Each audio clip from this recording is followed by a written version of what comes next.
Let us begin this next journey. A slow, wind-swept passage into the heart of the Sahara, where silence hums, the sand remembers, and every footprint tells the story of 1,000 souls before it. The night is still. The stars above us shimmer like scattered salt across a black cloth, and far away, so far that sound takes its time to arrive, a camel bell rings.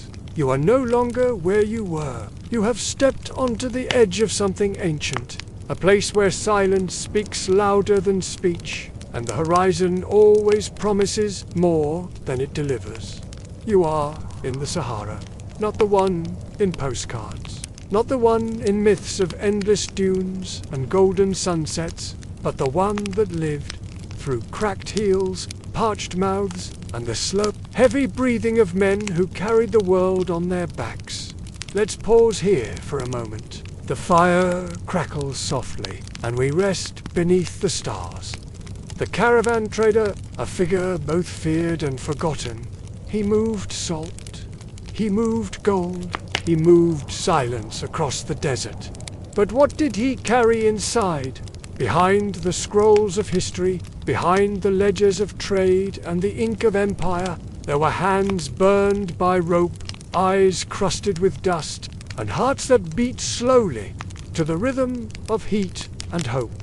And so tonight, we walk in their footsteps, not to glorify, but to feel. We will travel first with the weary traders themselves, through blinding sun and camel stink, across mirages and endless dunes. Their journey, a testament to human endurance, unfolds before us, like a tapestry woven with threads of sweat and determination.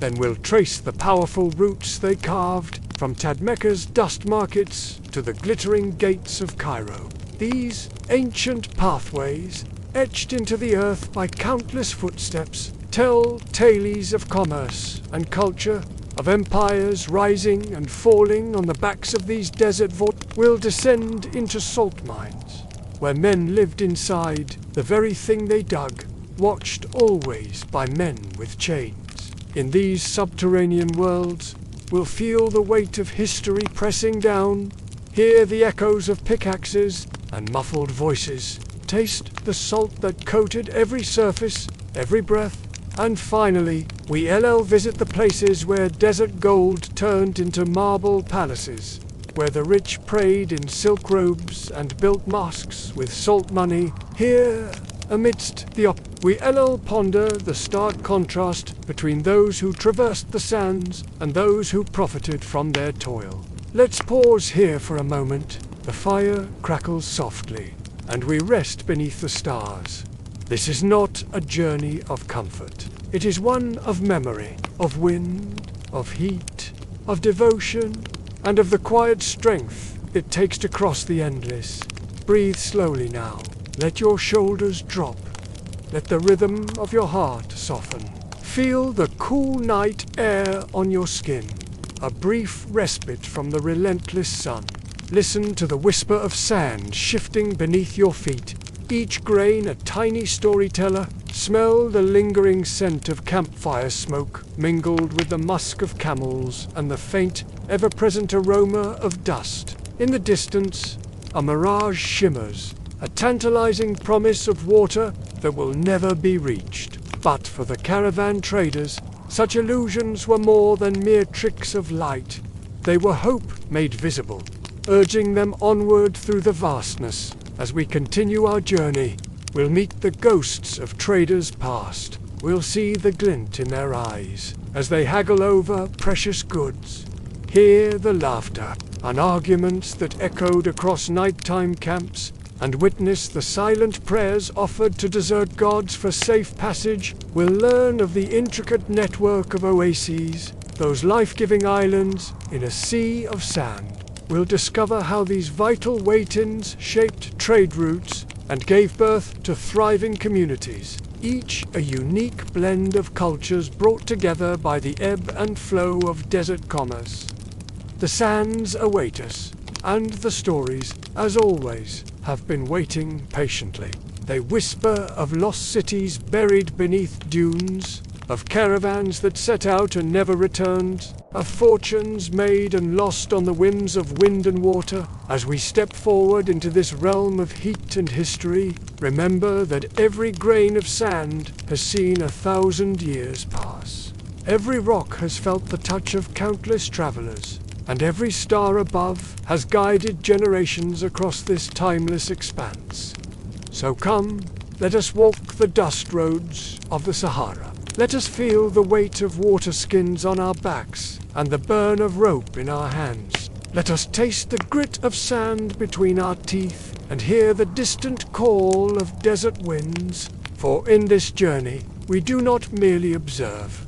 We become part of the endless caravan, moving slowly but inexorably across the face of the earth, leaving our own stories in the sand for future travelers to discover. The night deepens, the fire dims, and somewhere in the vast darkness, a camel bell rings once more, calling us onward into the heart of the Sahara. Let us now step forward into the heat. Not the heat of a single sun, but the kind that weighs on your skin like a second body, the kind that humbles even the strongest heart. Before the wealth, before the cities built on salt and gold, there was only this sand, wind, and silence that pressed against your ribs like a prayer. It was a test of the soul. Up to 1,000 camels, their eyes crusted with sleep, their hooves stirring dust older than memory, and you a trader, wrapped in cloth soaked with your own sweat, holding tight to a rope that rubbed your palms raw. Let's pause here for a moment. The fire crackles softly, and we rest beneath the stars. The days began before dawn, a gentle drumbeat, a whispered prayer, the sound of men coughing in the cold, already dreading the sun. You tied your headscarf tightly, not just for protection, but to hold the smell of camel from creeping too deep into your skin. The beasts were sacred, yes, but also foul. Their breath carried the scent of old grass and sickness. Their bodies stank of sweat and dung, and when they groaned, low, deep, like the earth complaining, it sounded like death rolling over in its grave. There was no shade. Not truly. Sometimes, at noon, the shadows of the camels offered brief relief, but only if you didn't mind sitting beside their legs, and the ever-present threat of a sudden kick. And the sun. The sun was not just above. It was everywhere. It rose from the sand. It crept into your bones. It made your tongue heavy, and your lips crack like ancient riverbeds. Water was rationed like gold. Each man had a flask, tightly measured, each drop swallowed with gratitude and regret. Because for every sip today, you owed something tomorrow.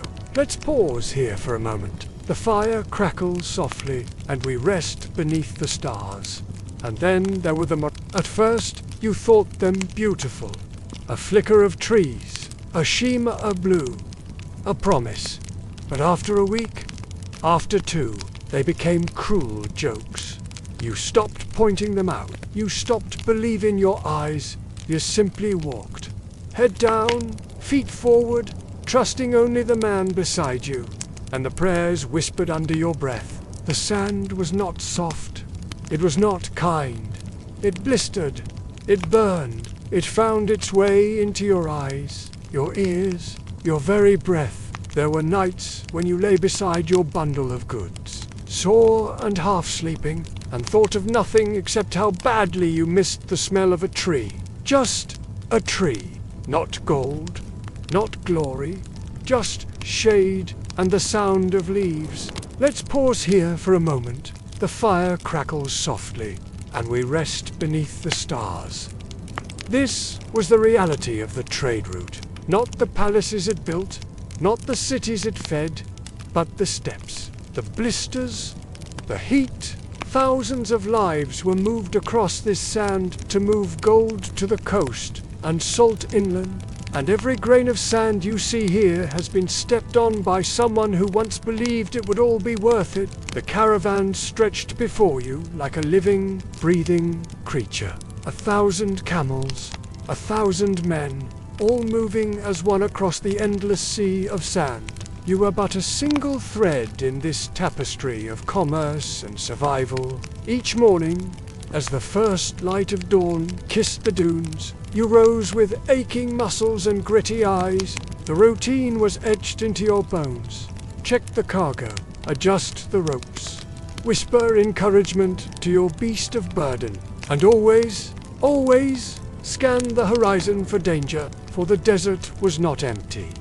It held secrets, it held threats. Bandits lurked in the shadows of distant rocks, their eyes gleaming with the promise of easy riches. Sandstorms could rise without warning, turning day to night and air to choking dust. And always there was the ever-present spectre of getting lost. One wrong turn, one misread landmark, and the caravan could wander for days, its precious water dwindling, its hope fading with each setting sun. Let's pause here for a moment. The fire crackles softly, and we rest beneath the stars. You learned to read the desert like a book. The subtle shift in the color of the sand told you how far you'd come. The way the wind whispered through the dunes spoke of storms to come, and at night, when the sky blazed with more stars than you'd ever seen, you traced the constellations that would guide you home. But home was a distant memory now, a cool oasis, the laughter of children, the embrace of loved ones. All of it faded in the relentless glare of the sun. Here, in the heart of the Sahara, there was only the next step, the next dune, the next day of grueling, back-breaking labor. You carried more than just goods on this journey. You carried the weight of expectation, the hopes of your family, the dreams of wealth and a better life. And with each passing day, as your skin grew darker and your hands more calloused, you wondered if it was all worth it. Let's pause here for a moment. The fire crackles softly, and we rest beneath the stars. The night brought little relief. As the temperature plummeted, you huddled close to your fellow traders, sharing warmth and whispered stories of home, but sleep was elusive. The cold seeped into your bones, and strange noises echoed across the dunes. Was that the cry of a desert fox, or something more sinister? You learned to sleep with one eye open, one hand always near your knife, for in the desert, danger could come from any direction. And then there were the times when the caravan stopped, not for rest, but for trade. Nomadic tribes would appear as if by magic, materializing out of the shimmering heat. Their faces were weathered by sun and wind, their eyes sharp with the wisdom of the desert. You watched in awe as your leaders haggled and bartered, exchanging salt for gold, cloth for spices, stories for water. It was a dance as old as time, a delicate balance of need and greed, of respect and suspicion. Let's pause here for a moment. The fire crackles softly, and we rest beneath the stars. As the weeks stretched into months, you felt yourself changing. Your body grew leaner, your eyes more focused. You could smell water from miles away, could predict a sandstorm hours before it hit. The desert had marked you, claimed you as its own, and in quiet moments, when the moon hung low and full over the dunes, you wondered if you would ever truly leave this place, if the call of civilization would ever be as strong as the whisper of the wind over sand. But for now, there was only the journey, the endless rhythm of footsteps and camel grunts, the weight of your goods and your dreams, and always, always, the horizon stretching out before you, promising riches, adventure, and the unknown. This was the life of a caravan trader in the Sahara, a life of dust and sweat, of danger and wonder, a life that would shape empires, build cities, and connect worlds one step at a time, one grain of sand at a time, one dream at a time. Let's pause here for a moment. The fire crackles softly, and we rest beneath the stars. Let us now press deeper into the furnace. where the sand no longer burns, but scars, and the silence is no longer peaceful, but dangerous. The second week was when most traders began to see things. Not visions, not spirits, but mirrors of themselves fractured by the heat. The desert played tricks, but the body played more. You'd see a trader walking straight into the sun, mumbling about a well that no one else saw. Another would sit down, just for a moment, then not get up again. The sand was patient with fools, but it buried them quickly. Let's pause here for a moment. The fire crackles softly, and we rest beneath the stars. Heatstroke came in waves. First, your fingers tingled, then your knees betrayed you, then your mind, a blank scroll. You would forget your own name. You'd forget which day it was. You'd forget why any of this mattered. But the worst was thirst. It made men mean. It made them lie. Some stole sips from another's pouch.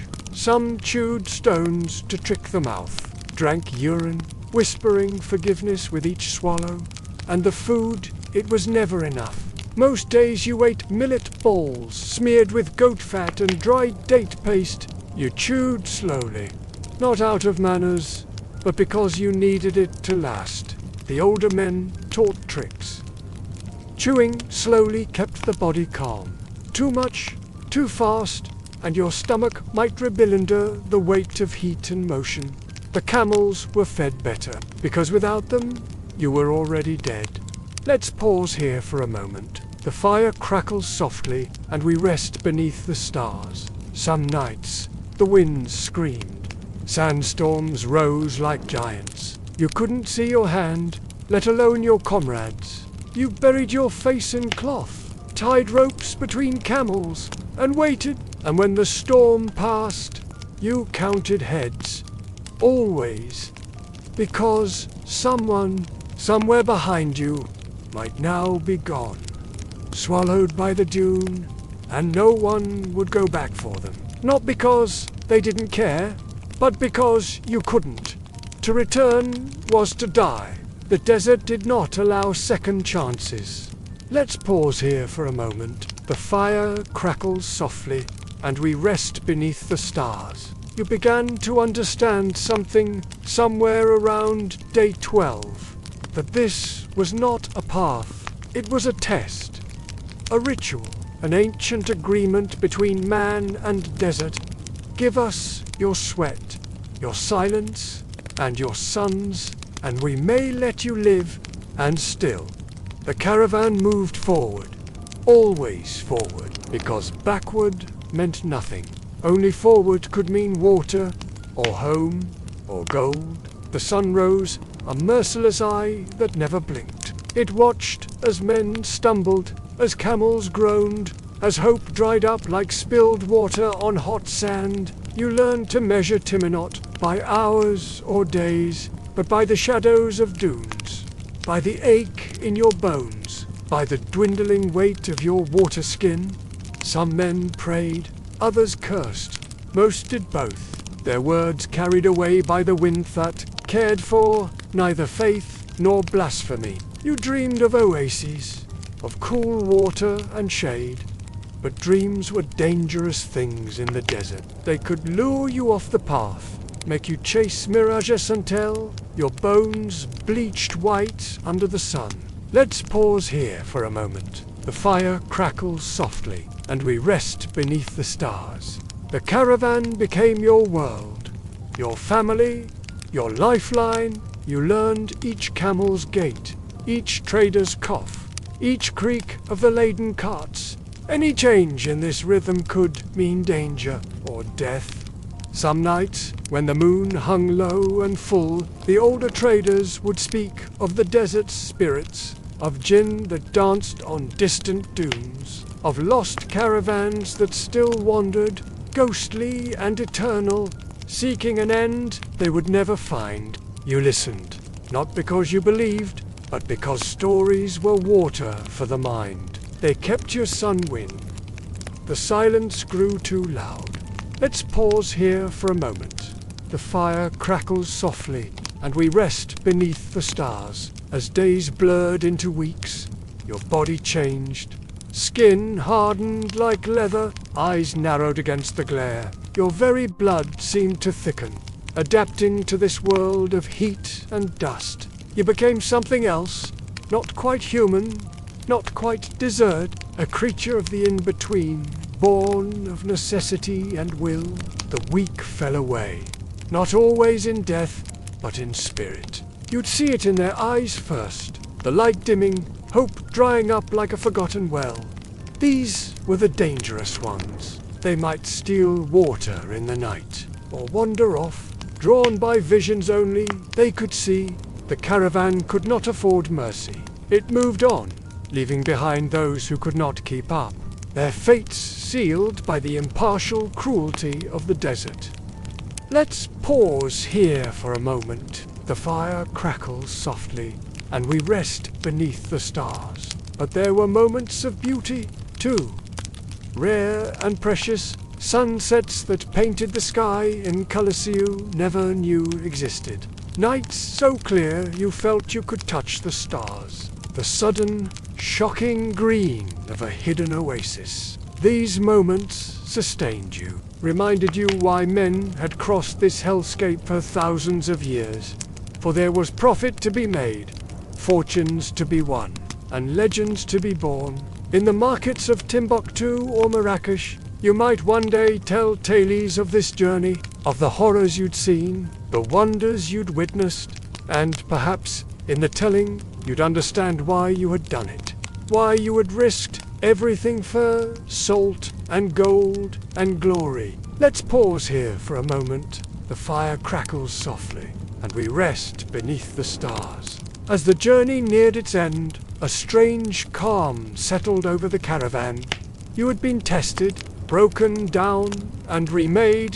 The desert had taken its toll, but it had also given something back, a strength you never knew you had, a wisdom earned through suffering. You looked at your fellow traders, their faces etched with the same lines as yours, and you saw not just men, but survivors.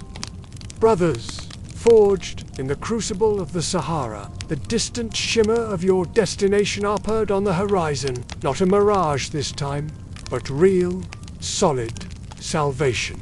And as you urged your weary camel forward, you realized something. You would do this again, because the desert, for all its cruelty, had become a part of you now. Its vastness echoed in your soul. Its silence whispered in your dreams. You were no longer just a trader. You were a child of the sands, a master of the ancient paths, a keeper of secrets as old as time itself. And so, the caravan moved on, always forward, into legend, into history, into the heart of a world few would ever truly know. Let's pause here for a moment. The fire crackles softly, and we rest beneath the stars. Let us now step into the night. Not the soft night of village fires and laughter, but the cold, merciless dark of the Sahara, where even the stars feel distant, and sleep brings no comfort. By day, the sun ruled without mercy, but by night, the cold descended like a thief. It was not the gentle cool of rest. It was sharp, creeping into your bones, rattling your teeth like stones in a calabash. Your robe, soaked in sweat from the heat, now turned against you. Cloth froze stiff, fingers curled to shield warmth. And you dreamed of fire, but there was no wood, only more sand. Let's pause here for a moment. The fire crackles softly, and we rest beneath the stars. You lay on the cold earth, your head resting on a sack of salt or cloth, and stared up at the endless sky. And then it came, the ache of memory. You saw the baobab tree near your mother's home. You remembered the smell of roasted millet. You heard the distant voice of your wife singing in the evening breeze. But you could not answer that voice. All you could do is lie still and survive the wind. By week 3, your feet no longer belonged to you. Blisters had hardened, toenails blackened. Each step was less painful, not because it hurt less, but because pain had become normal. You no longer looked at the horizon. You looked at the camel ahead of you. You watched its legs, its tail, the slow plodding rhythm that promised another hour, another mile. Let's pause here for a moment. The fire crackles softly and we rest beneath the stars. And sometimes you saw bones. It's not human, not always, though some were. But camel skeletons picked clean by wind and time. Each rib cage a reminder. Not everyone finishes the journey. Some never see the next well. Some are buried in sand without prayer, without name. And yet you kept walking. Why? Because back in the village your father prayed, because the merchants at market waited for your return, because your sister wove cloth for the child that would carry your name. And because this journey, this cruel, dust-choked path, was more than trade. It was survival. It was duty. It was the way the world kept moving. Let's pause here for a moment. The fire crackles softly, and we rest beneath the stars. You were not just a trader. You were the thread between kingdoms, between oceans, between lives.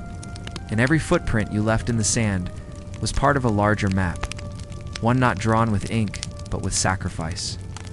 As dawn approached, you rose from your restless slumber, bones aching, spirit weary.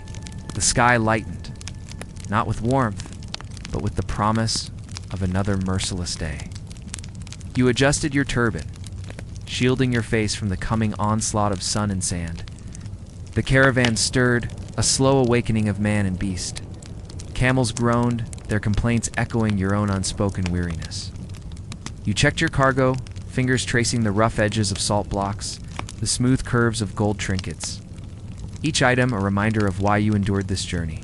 As the first rays of sun pierced the horizon, you took your place in line, ready to face another day of endless sand and sky. The caravan leader's voice cut through the morning stillness, a harsh reminder that rest was over, that the journey must continue. And so you walked, one foot in front of the other, each step a small victory against the desert's relentless challenge. Hours passed, marked only by the shifting of shadow sand, the gradual climb of the sun. Sweat beaded on your brow, trickling down your face, leaving salty trails in the dust that caked your skin. Your throat burned with thirst, but you rationed your water carefully, knowing that the next well was still days away.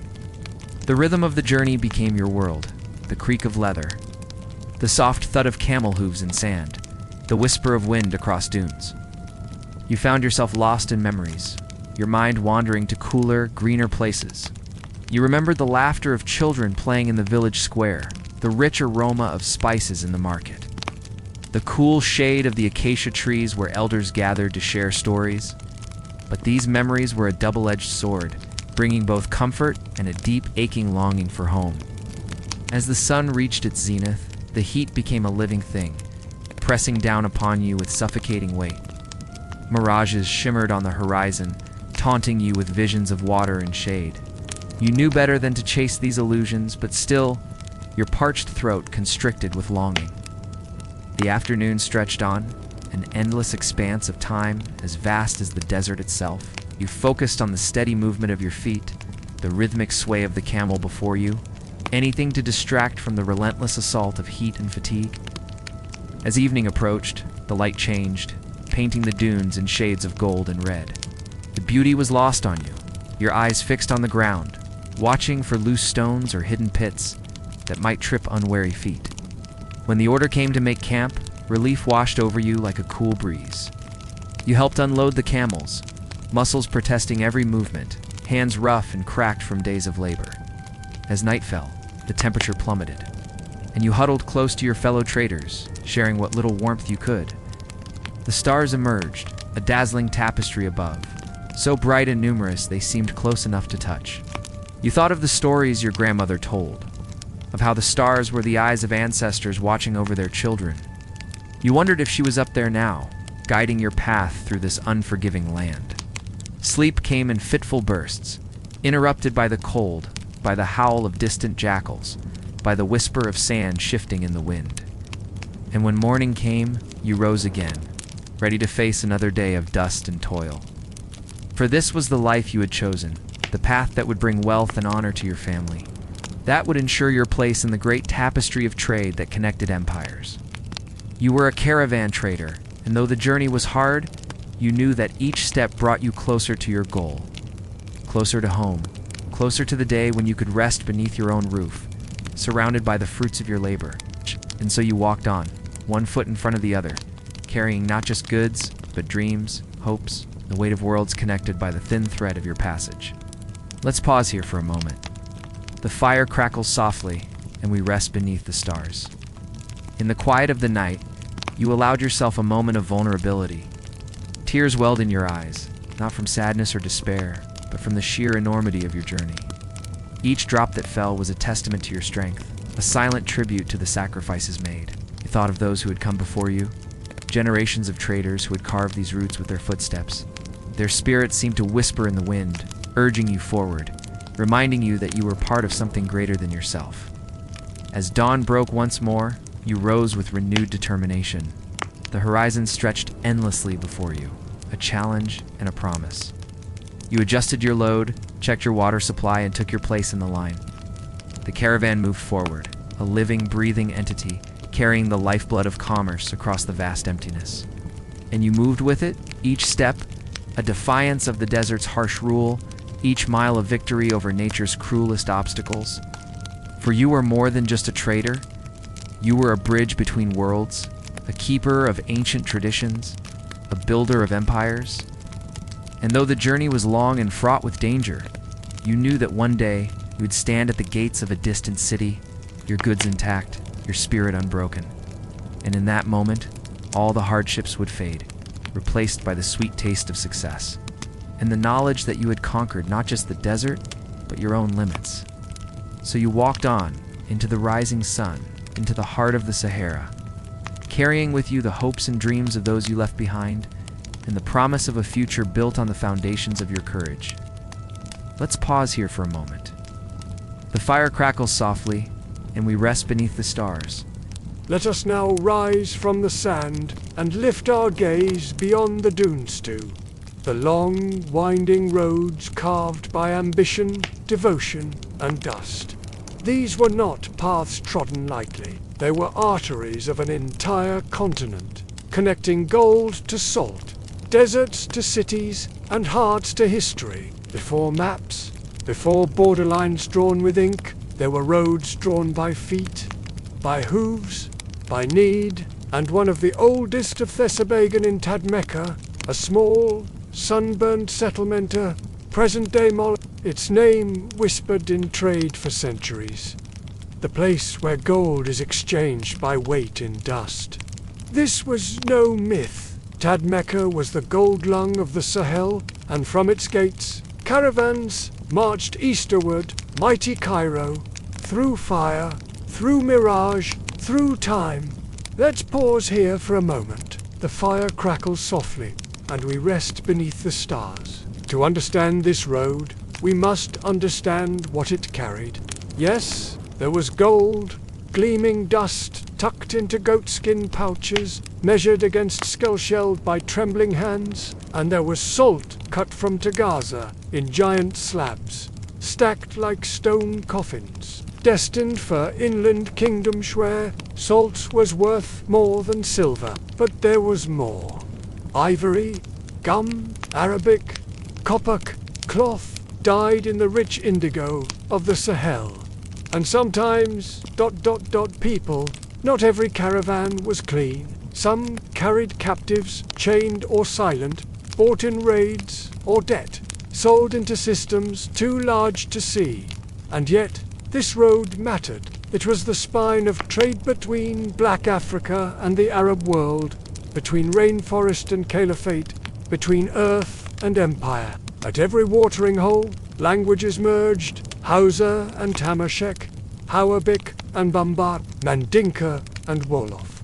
The sand carried many tongues, but they all knew one word: Zahab, gold. Let's pause here for a moment. The fire crackles softly, and we rest beneath the stars. It took months to travel from Tadmeka to Cairo. Not days, not weeks, months of hardship, of guiding camels by starlight, of avoiding raiders of negotiating taxes from desert sheiks and bribes for safe passage. But Cairo, our Cairo, the city rose like a promise.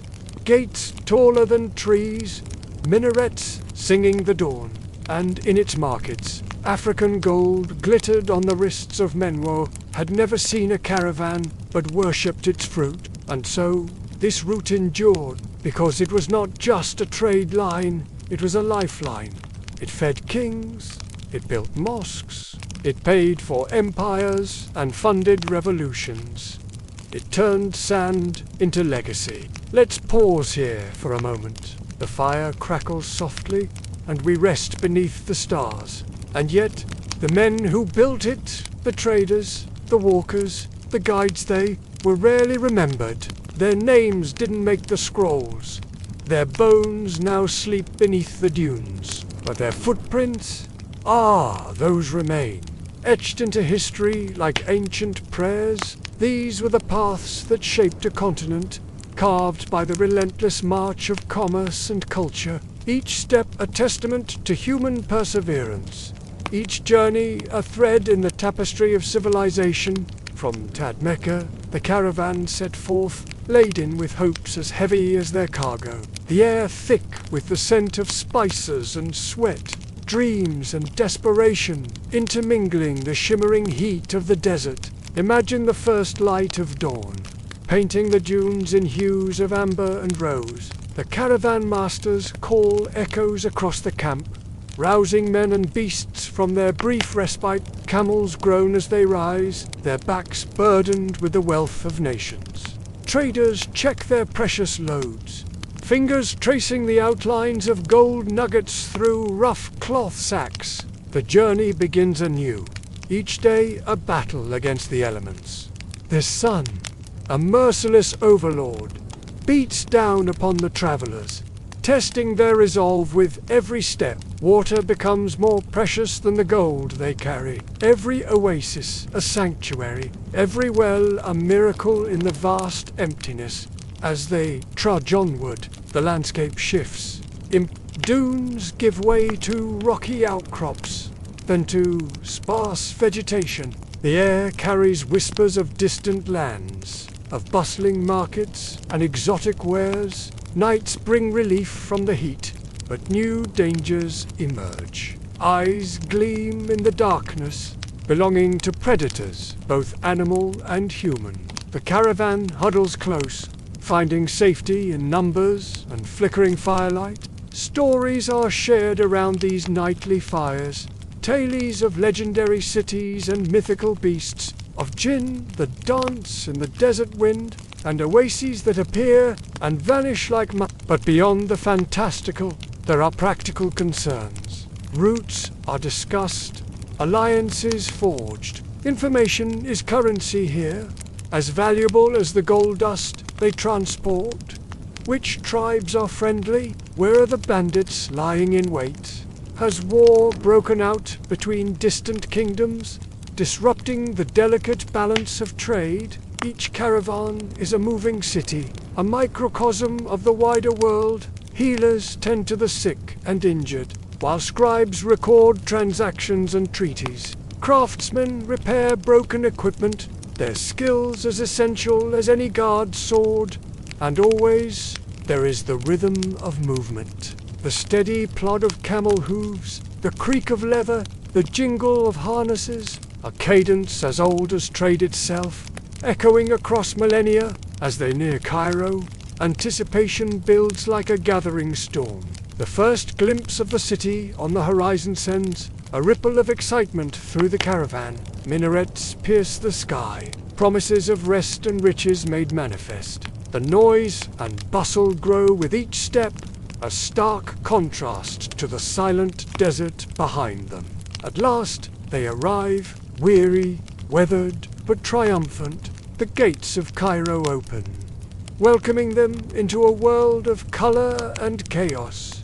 Here, in the great markets, the true dance of commerce begins. Gold is weighed, salt is measured, fortunes are made and lost in the blink of an eye. Merchants from across the known world haggle and barter, their voices a cacophony of languages and dialects. Spices from India, meat textiles from Damascus, ivory from the south, trades hands with pearls from the east.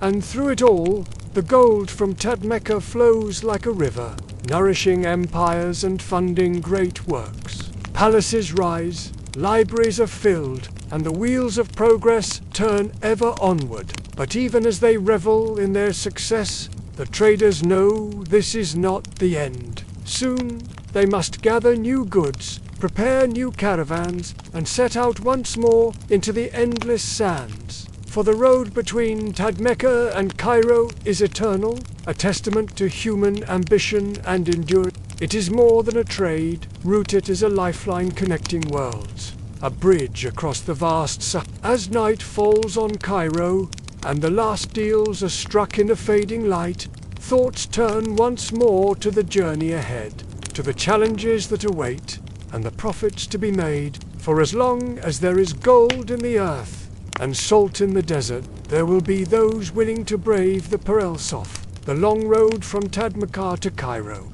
a road that has shaped nations, built empires, and written the story of a continent in footsteps across the sand. Let us now rise from the sand and lift our gaze beyond the dunes too, winding roads carved by ambition, devotion, and dust.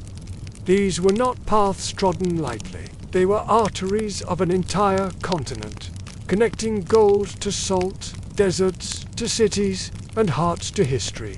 Now we walk with the weight of gold on our backs and politics in our shadows. The sands no longer whisper only of survival, they echo with the ambitions of kings, the greed of empires, and the silent deals struck between salt and sword.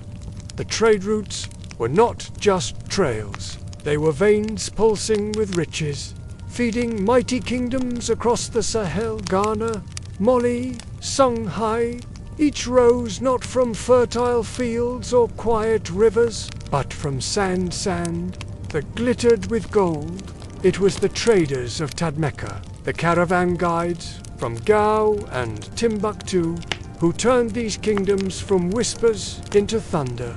Let's pause here for a moment. The fire crackles softly, and we rest beneath the stars. The rulers of these empires were not fools. They knew the desert was both a curse and a blessing. So they built cities on its edge, fortresses of wealth and religion outposts, where trade met law and where Islamic scholarship sat side by side with military power.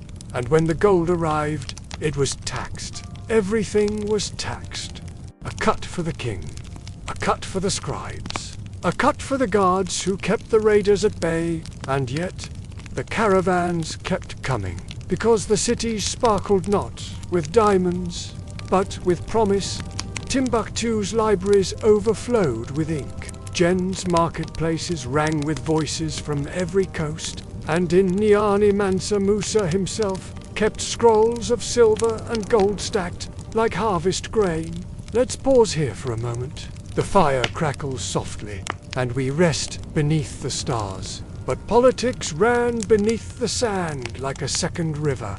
Alliances were traded like livestock. Salt monopolies were fought over with spear. Desert sheiks grew rich by demanding passage fees, threatening raids if a tribute was unpaid in gold or captives. And behind every diplomatic agreement stood a camel caravan. You see, gold had no legs. It moved only when men suffered. And so, for every treaty signed, 100 men walked across the dunes to make it real. And then came Islam, not by sword, but by trade. As Muslim traders moved salt eastward and gold northward, they brought with them books, prayers, laws. Mosques were built in desert towns where the call to prayer rose with the sandstorms. Qadis, Islamic judges settled disputes where once only tribal law had ruled. And over time, kings who once worshipped ancestors began to wear the crescent moon beside their lion skins. Let's pause here for a moment. The fire crackles softly, and we rest beneath the stars. It was not peace, but it was order. The trade route had become more than a highway. It was now a corridor of culture, a bridge between Black Africa and the Arab world. Between oases, the caravan no longer just carried goods. it carried civilization. The weight of history pressed down upon the backs of camels, each step a testament to the endurance of man and beast. Across the shifting sands, empires rose and fell, their fates intertwined with the ebb and flow of trade. In the heart of Tadmeka, where the air hung heavy with the scent of spices and sweat, merchants haggled over prices in a dozen tongues. Their words carried on the wind, whispers of far-off lands and untold riches. The city itself was a living, breathing entity, its mud-brick walls pulsing with the rhythm of commerce. In its narrow streets and bustling markets, the future of nations was bartered and sold. Let's pause here for a moment. The fire crackles softly, and we rest beneath the stars. From Tadmeka, the caravan set forth long lines of camels stretching to the horizon, their backs bent beneath sacks of gold dust and salt. Each journey was a gamble, a dance with death across the merciless Sahara. But the rewards, the rewards were beyond measure. In Cairo, the traders found a world transformed. Here, the wealth of Africa met the splendor of the East, creating a tapestry of cultures unlike any other. The air was thick with the scent of perfumes from India, the chatter of merchants from Venice and Damascus, the rustle of silks from China, and always, the glint of gold, West African gold that would fuel Empire Sand, change the face of the known world. Let's pause here for a moment. The fire crackles softly, and we rest beneath the stars. But the true power of this trade route lay not in the goods it carried, but in the ideas it spread. Knowledge flowed like water across the desert, seeping into the very foundations of societies. Mathematics from Baghdad found its way to African medical techniques traveled north to Al-Andalus, and everywhere the words of poets and philosophers minged with the cries of camel drivers and the clash of swords. This was more than commerce. This was the forging of a new world. In the courts of Ghana, Mali, and Songhai, rulers donned robes of Arabian silk, their ears filled with tales of distant lands. They dreamed of expanding their influence, of etching their names into the annals of history, and so the cycle continued. Gold for salt, salt for gold, power for knowledge, knowledge for power. Let's pause here for a moment. The fire crackles softly, and we rest beneath the stars. But beneath the glitter and the glory, there was a darker current. For every fortune made, 100 lives were broken. The slave trade cast its long shadow across the land, a reminder that progress often comes at a terrible cost. In the oasis and way stations that dotted the route, men and women whispered of freedom, of escape, of a world beyond the reach of chains. Their stories, too, traveled with the caravan's tales of resistance, and hope thought would one day spark revolutions. And so, as we trace this ancient path, we must remember, every grain of sand holds a secret. Every footstep echoes with the weight of history. From Tadmeka to Cairo, from the heart of Africa to the shores of the Mediterranean, this trade route shaped more than economies. It shaped the very soul of a continent. Let's pause here for a moment. The fire crackles softly, and we rest beneath the stars. In the libraries of Timbuktu, scholars pored over ancient texts, their fingers tracing the wisdom of ages. Here, the legacy of trade found its most lasting expression not in gold or spices, but in the preservation of knowledge. Manuscripts from across the Islamic world, their way to these hallowed halls, where they were studied, copied, and expanded upon. The intellectual heritage of humanity was safeguarded in this unlikely desert outpost, and as the years passed, as empires rose and fell, as the fortunes of kings waxed and waned, the trade route remained. It adapted, it shifted, it evolved, but it never truly died. For, in its essence, this was more than a path across the sands. It was a testament to the human spirit, our endless curiosity, our drive to explore, our need to connect. Let's pause here for a moment. The fire crackles softly, and we rest beneath the stars. Today, as we stand at the crossroads of history, we can still feel the echoes of those ancient caravans. In the bustling markets of modern African cities, in the trade agreements that span continents, in the cultural exchanges that continue to shape our world, the legacy of Tadmeka to Cairo lives, and a reminder that our stories are interconnected, that the threads of commerce and culture bind us all in a tapestry far grander than we can imagine. And so, as the fire dies down, the stars wheel overhead, we are left with a simple truth. The sands may shift, empires may crumble, but the human drive to connect, to trade, to share, that is eternal. It is the true gold that has always fueled our journey, the real treasure that has shaped our world. And as long as there are paths to be walked, goods to be traded, and stories to be shared, the spirit of this ancient route will live, and a beacon of hope and possibility in an ever-changing world.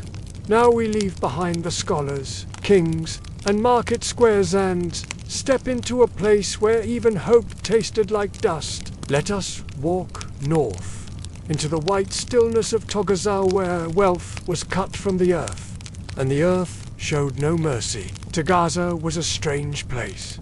There were no trees, no crops, no laughter drifting from huts at dusk. Only salt. Salt in the ground, salt in the air, salt in the very bones of the people who lived there. It looked like a ghost town, and in many ways, it was. But a ghost town that fed empires. Let's pause here for a moment. The fire crackles softly, and we rest beneath the stars. The homes were built from salt bricks. Even the Muskar holy place stood with walls that crumbled beneath the lick of humidity. There was no fresh water. None. It had to be dragged from distant wells, by camel and by prayer. And the workers, many were enslaved, brought in from the south, watched by guards, with whips made of heightened eyes that had long forgotten kindness. They dug deep, hands blistered and raw, no tools but sharpened wood, no relief but shadow from the carts. There were no markets in Tagaza, only trade posts. Salt would be stacked, weighed and loaded. In return came millet, cloth, dried fish, sometimes even beads or cattle. But the workers never saw these riches. They labored, they withered, and they were often buried in salt graves, their names unspoken. Let's pause here for a moment. The fire crackles softly, and we rest beneath the stars. And yet, Tagaza was vital. Without its salt, meat rotted, bodies withered, trade collapsed. In a world where gold made kings, salt kept them alive. Caravans came for it like moths to flame, and they paid dearly, not just in coin, but in flesh and soul. It is said that in the courts of Moli, salt was stacked beside gold, equal in value, equal in reverence. And yet, no court ever sent thanks to the men of Tagaza. No poet sang of their suffering. No scroll bore their names.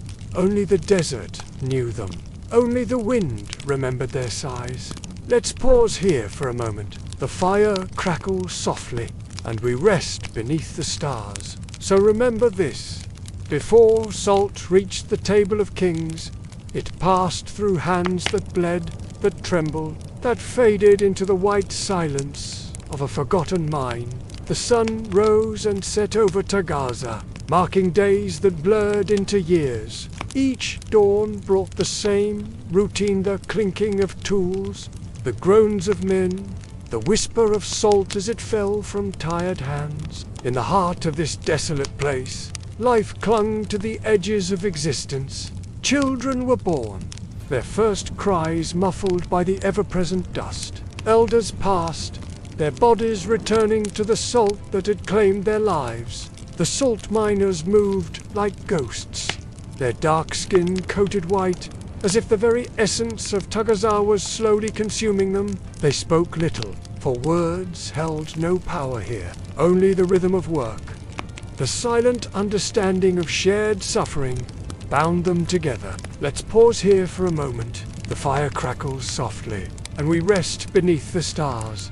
At night, when the heat of the day retreated and the salt-crusted earth cooled, whispers would sometimes rise, tales of distant lands, of rivers that flowed sweet and clear, of forests where fruit hung heavy on branches, but such stories were dangerous things. Sparks of hope in a place where dreams withered and died. So they were spoken softly, shared like precious water, rationed carefully lest they ignite a fire thought could not be quenched. The guards patrolled, their silhouettes stark against the star-filled sky. They too were prisoners of sorts, though their chains were of a different kind, bound by duty, by greed, by the fear of becoming like those they watched over. Some found solace in cruelty, others in indifference, but all carried the weight of Tagaza, a burden that bent the soul. Let's pause here for a moment. The fire crackles softly, and we rest beneath the stars. The salt itself seemed alive at times. It whispered secrets of the earth, sang songs of ancient seas long vanished. In the deepest pits, where the air grew thick and time lost meaning, miners swore they could hear the heartbeat of the world, a steady thrum, pulsing through veins of salt, reminding them that even here, in this place of dust and despair, life persisted. But such fancies were fleeting, crushed beneath the relentless demands of the mine. There was always more salt to be cut, more blocks to be hauled, more wealth to be torn from the grudging earth. And so the cycle continued, day after day, year after year. Let's pause here for a moment. The fire crackles softly, and we rest beneath the stars. Yet even in Tagaza, moments of beauty could be found. In the play of light across salt crystals at dawn, in the rare smile shared between weary workers, in the quiet strength of those who endured. For in this harshest of places, the human spirit proved as enduring as the salt itself. Bent, perhaps, scarred, certainly, but never truly broken. And so Tagaza stood, a testament to the price of empire, to the cost of luxury, to the resilience of those deemed expendable. Its legacy lived on, not in grand monuments or epic tales, but in the very foundations of trade, in the preservation of food, in the taste of every meal seasoned be the sweat and blood of forgotten men. Let's pause here for a moment. The fire crackles softly, and we rest beneath the stars. As our journey through Tagaza draws to a close, we carry with us the weight of its story. A reminder that behind every luxury, every convenience, lies a chain of human hands and hearts. Some celebrated, many forgotten, but all worthy of remembrance, of acknowledgement, of respect. For, in the end, it is not the salt of Tagaza that truly matters, but the lives that were spent to extract it. Lives that, like grains of salt, may seem small and insignificant, but without which the very fabric of civilization would crumble. So as we leave this place of white silence, let us carry with us a grain of Tagaza's salt, not to season our food, but to season our souls. A reminder of the cost of comfort, the price of progress, and the enduring strength of the human spirit. Let's pause here for a moment. The fire crackles softly, and we rest beneath the stars. And as we move on, leaving Tagaza to its eternal labor, we carry with us a question. In the grand tapestry of history, who do we choose to remember? And who do we allow to fade like footprints in the salt? The answer, perhaps, lies not in the courts of kings or the halls of scholars, but in the quiet corners of our own hearts, where empathy blooms and the value of a life lies measured not in gold or salt, but in the depth of our understanding. So let us remember Tagaza, not as a footnote in the story of empires, but as a chapter in the ongoing tally of human struggle and resilience. A white page, written in salt and sweat, that challenges us to look deeper, to see the individual lives behind the grand sweep of history. And as we do, may we find within ourselves strength to honor those forgotten, to question the price of our comforts, and to build a world where no place, no person is deemed expendable. Let's pause here for a moment. The fire crackles softly, and we rest beneath the stars. The tale of Tagaza fades now, like the last grains of salt slipping through an hourglass, but its echoes remain. A whisper on the wind, a taste on our tongues, a weight in our hearts, reminding us that in every grain of salt, in every luxury we enjoy, lies a story waiting to be told. A story of hands that bled, of lives spent in toil, of the endless human capacity to endure, to create, to persist. So, as we journey on, let us carry Tagaza with us, not as a burden, but as a beacon, guiding us towards a future where every life is valued, every story is heard, and the true wealth of nations is measured not in gold or salt, but in the dignity of its people. For in the end, it is not the empires built on salt that endure, but the stories of those who mined it, stories that, like the salt of Tagaza, preserve the essence of our shared humanity across the ages. Let's pause here for a moment. The fire crackles softly, and we rest beneath the stars. Now, we rise from the mines, from the blistered silence of Tagaza into a world built from its pain, a world of domes, fountains, and golden thread, where the rich prayed in comfort, and the desert's true cost was swept beneath perfumed rugs. In the north, far beyond the dunes, lay cities that shimmered not with sand but with ambition. Fez Tunis and Cairo, Maracas cities, where calligraphers dipped quills into gold, and silk traders measured fabric against candlelight, where markets stretched for miles, and the smell of rose water drifted between archways carved with verses. This was the world of the elite, the upper tier of African Muslim society, fueled by the trade routes that ran like lifeblood beneath their feet. Let's pause here for a moment. The fire crackles softly, and we rest beneath the stars. The people here wore babouches, soft leather slippers dyed in rich colors. Their robes were hand-stitched from Saharan cotton, woven silk from Andalusian looms. They debated poetry, recited Quran with precision, and collected books like other men collected grain.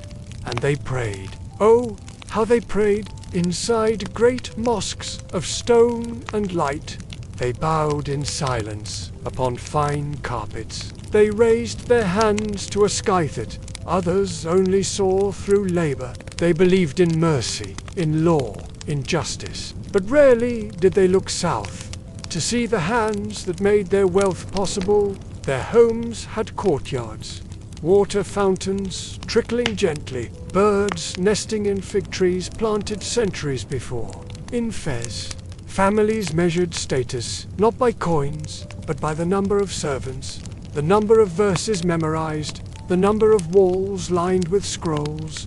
And in Cairo, Cairo danced. Drums echoed across rooftops during festivals. Storytellers performed in lamplit tea houses, and the scent of cinnamon and honey wafted from kitchens where savants prepared banquets of lamb and apricot. Let's pause here for a moment. The fire crackles softly, and we rest beneath the stars. But make no mistake, beneath the gold there was fear. The elite lived on a foundation built by distance. Distance from the mines, from the caravans, from the screams swallowed by sandstorms. They bathed in rosewater, but the salt in their kitchens was dug by broken fingers. They wore golden belts, but the gold came from men who had never tasted honeyed lamb. And still they prayed. Let's pause here for a moment. The fire crackles softly, and we rest beneath the stars. This was the paradox of privilege. To worship justice in the morning, then dine on injustice by dusk. But they were not monsters. They were human like us. caught in the tides of trade, tradition, and time, in the heart of these glittering cities, where minarets pierced the sky and fountains sang lullabies to sleeping children, a different kind of wealth accumulated, knowledge. Libraries filled with scrolls from distant lands. Astronomers charting the heavens, mathematicians unraveling the secrets of numbers. Poets weaving tapestries of words that would echo through centuries. Let's pause here for a moment. The fire crackles softly, and we rest beneath the stars. In the madrasas of Fez, students bent over manuscripts, their fingers stained with ink, their minds ablaze with possibility. They studied medicine, philosophy, astronomy. They debated the nature of existentiand, the proper interpretation of sacred texts. And as they learned, as they pushed the boundaries of human understanding, did they ever wonder about the cost? The cost paid in sweat and blood by those who toiled in distant lands? Perhaps some did.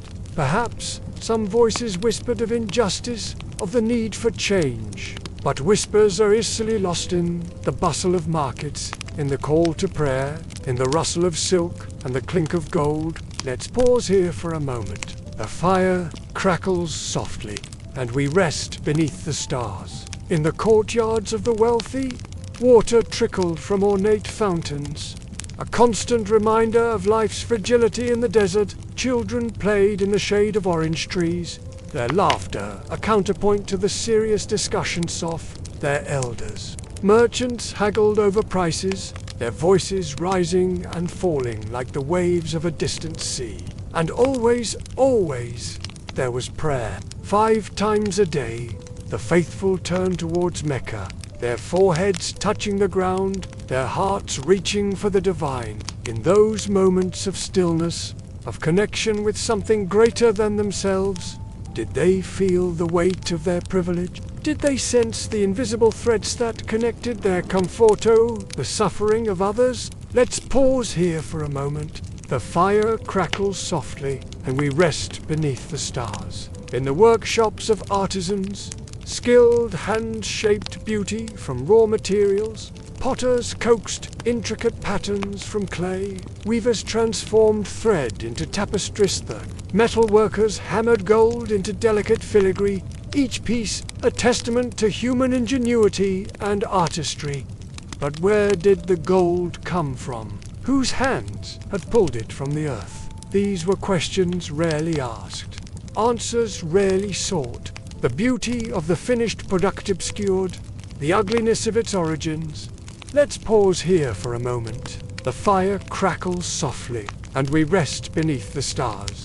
In the palaces of rulers, decisions were made that shaped the lives of thousands. Treaties signed, alliances forged, wars declared, and peace brokered. The powerful moved pieces on a grand chessboard, their strategies reaching across deserts and mountains, across oceans and continents. But did they see the human cost of their games? The lives uprooted, the families torn apart, the communities destroyed, or were these merely abstract concepts, numbers on a ledger, faceless masses in distant lands? Let's pause here for a moment. The fire crackles softly, and we rest beneath the stars. And yet, amidst all this, there were moments of genuine compassion, of charity freely given, of kindness extended to strangers. Hospitals were built to care for the sick. Schools were established to educate the poor. Soup kitchens fed the hungry, and shelters housed the homeless. For many, faith was not just a set of rituals, but a call to action, a demand for justice and mercy. In these acts of generosity, we see the complexity of human nature, the capacity for both great good and great evil thought resides in each of us. Let's pause here for a moment. The fire crackles softly, and we rest beneath the stars. As night fell over these grand cities, as the last call to prayer echoed from the minarets, as lamps were lit in window sand, families gathered for the evening meal, a question hung in the air: unspoken but ever present. What is the true cost of civilization? What price do we pay for our comforts, our luxuries, our advancements? And who pays that price? These are questions that echo through time, that resonate in our own world, in our own lives, for we, too, are caught in the tides of trade, tradition, and time. We, too, benefit from systems we did not create and may not fully understand. We, too, must grapple with the paradox of privilege. Let's pause here for a moment. The fire crackles softly, and we rest beneath the stars. As we sit here, beneath this vast sky, listening to the whisper of the wind, feeling the warmth of the fire on our faces, we are connected to those long ago cities, to those who lived and loved and struggled in a world both different from and similar to our own. Their story is our story. Their questions are our questions. And as we continue our journey, as we delve deeper into the complexities of history, we must remember, every civilization is built on sacrifice. Every comfort comes at a cost. Every golden age has its shadows. The challenge, then and now, is to face those shadows, to acknowledge the cost, and to strive for a world where the weight of progress is not borne on the backs of the powerless. Let's pause here for a moment. The fire crackles softly, and we rest beneath the stars. Let us now wander deeper into the soul of empire, where faith became a force and gold became sacred. In this next chapter, we walk not with traders nor slaves, but with kings who bowed before God, while sitting atop pyramids of wealth in cities like Cairo, Gao, and Timbuktu. The sound of the Adhan, the call to prayer, rose like a ribbon of light through morning mist. It was not shouted, but floated. Allahu Akbar, Allahu Akbar. The rich did not miss a prayer. They bowed 5 times a day. Their palms touched woven rugs imported from Persia. Their beads were carved from amber. Their Qurans copied by hand in gold ink script. Let's pause here for a moment. The fire crackles softly, and we rest beneath the stars. But beyond devotion, religion was also power. A man who gave alms was respected. A ruler who funded a mosque was blessed. A merchant who sponsored a hajj earned favor both in heaven and among men. So the elite poured their riches into shrines, madrasas, mosques. Not out of guilt but belief. They believed that gold given to God returned tenfold in spirit, in status, and in silence after death. In Timbuktu, a single donated manuscript called Elevate a Family's Name for Generations. In Fez, a widow's endowment to a mosque could secure her son's position in court. This was a world where knowledge was currency, where the elite traded in verses just as they once traded in salt, and above all, there was the Hajj. Let's pause here for a moment. The fire crackles softly, and we rest beneath the stars. For the wealthy, the pilgrimage to Mecca was not only an obligation, it was a performance. When Mansa Musa made his Hajj in the 14th century, he carried so much gold, he disrupted economies along the way. In Cairo, he gave so many gifts that the price of gold collapsed for a decade. He built mosques along his route, funded scholars, and left behind whispers of a kingdom so rich it seemed like a myth, but he was real. And his journey, like all great journeys, was made possible by the roads built by the feet of traders and slaves. Let's pause here for a moment. The fire crackles softly, and we rest beneath the stars. And so, we see it clearly now. From the gold mines of Wangara, to the salt pits of Tagaza, to the prayer rugs of Fez and Cairo, a single thread connects them all. Faith and fortune, worship and wealth, sacrifice and splendor. And in the silence of night, when the rich kneeled before God, their whispered prayers were often carried on the backs of those who had none. The story of wealth and faith in the Islamic world is one of intricate tapestries, woven with threads of gold and devotion. In the bustling markets of Marrakesh, merchants closed deals with a whispered their fortunes, they believed, were as much a gift from Allahas, the air they breathed. Let's pause here for a moment. The fire crackles softly, and we rest beneath the stars. The elite saw themselves not as mere possessors of wealth, but as stewards of divine blessing. Their palaces were not just homes, but testimonies to God's favor. In Baghdad, a caliph's library gleamed with illuminated texts, each page a prayer, each word a step towards paradise. The wealthy did not simply pray, they crafted entire worlds of worship. Let's pause here for a moment.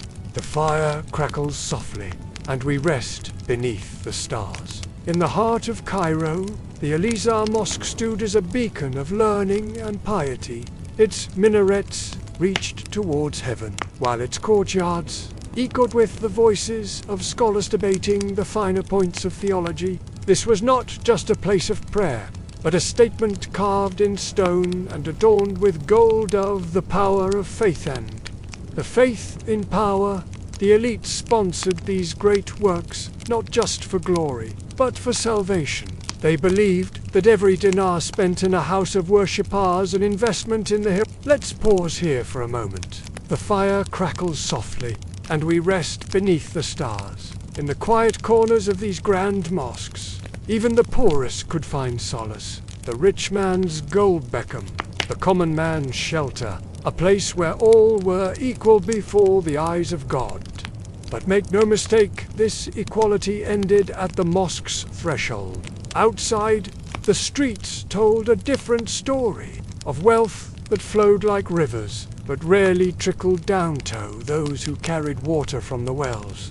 Let's pause here for a moment. The fire crackles softly, and we rest beneath the stars. In the markets of Fez, a single page from a Quran could cost more than a family's yearly wage.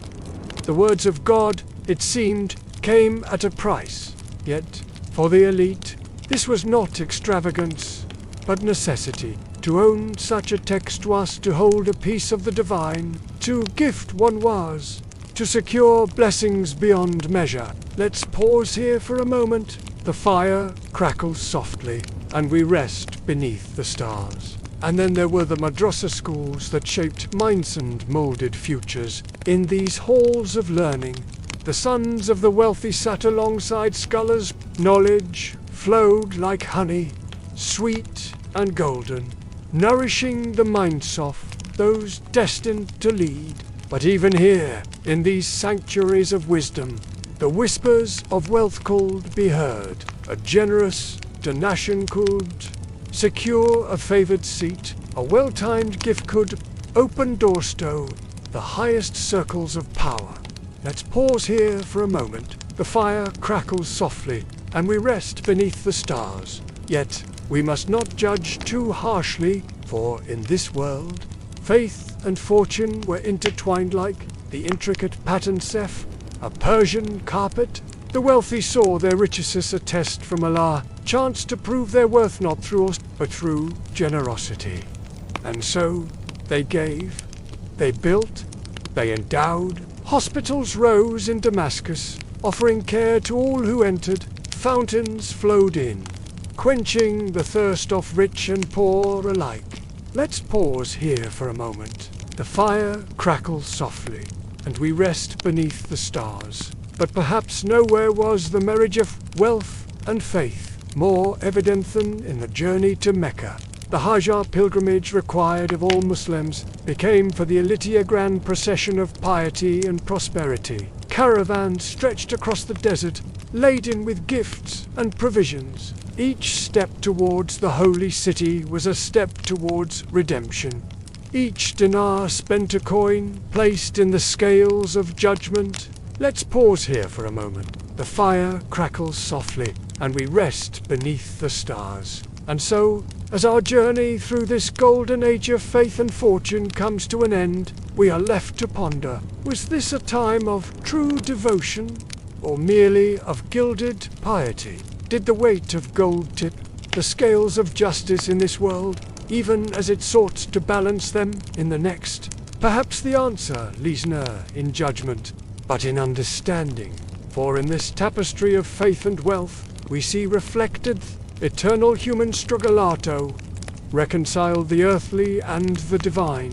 And in the end, is that not the greatest journey of all? Let's pause here for a moment. The fire crackles softly, and we rest beneath the stars.